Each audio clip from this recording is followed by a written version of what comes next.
রে বাবারে, এখন জলদি জলদি বাসায় যাই। এই যা। আরে বল্টু, তুমি কি একটু দেখে চলাফেরা করতে পারো না? আমার কি দোষ? তুমি তো আমাকে ধাক্কা দিয়ে ফেলে দিলে, আমার কোমরটা একদম ভেঙে দিলে, আর তুমি আমাকে দোষ দিচ্ছ বারবার। তুমি তো দেখে শুনে হাঁটো না, আমার কোমরটা একদম ভেঙে গেল। যাও, এখন কথা না বলে খাবার সময় চলে এসো, আজকে মেহমান আসবে। এই জন্যই ছাগলটাকে আমাকে অনেক সুন্দর করে একটা রেসিপি তৈরি করতে হবে। এর জন্য আগে একটু পুড়ায় নিব, এরপরে একটু ছাগলটাকে ভালোভাবে পানি দিয়ে ধুয়ে এটাকে একটু ভালোভাবে পরিষ্কার করে নিতে হবে, যাতে কোনো লোম না লেগে থাকে। এরপরে এটাকে একটু কেটে নিতে হবে। আমাকে অনেকগুলো রেসিপি তৈরি করতে হবে, তার সঙ্গে বরফ দিয়ে ছাগল রান্না করবো।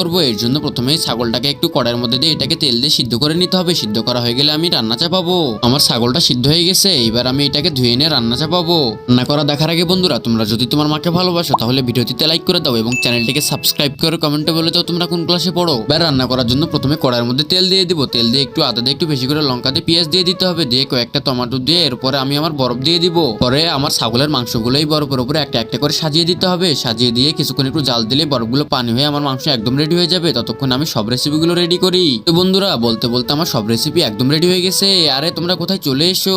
এই তো রাজু ভাইয়া, আমরা তোমার দাওয়াত খেতে চলে আসলাম। কই দেখি তুমি কি রান্না করেছো। এই নাও, ওই ছাগলটা গোটাই তুমি খাও। ধরো, তুমিও নাও, নিয়ে খেয়ে বলো এটা কেমন হয়েছে। হ্যাঁ দেখি তো। আরে বাইরে তো অনেক সুন্দর হয়েছে। আমি একাই খেয়ে নেবো সব। ভাইয়া, তুমি তো অনেক সুন্দর রান্না পারো। হ্যাঁ, আমি অনেক সুন্দর রান্না পারি এবং এটা শুধু তোমাদের জন্যই রান্না করেছি, ভালো তো হতেই হবে।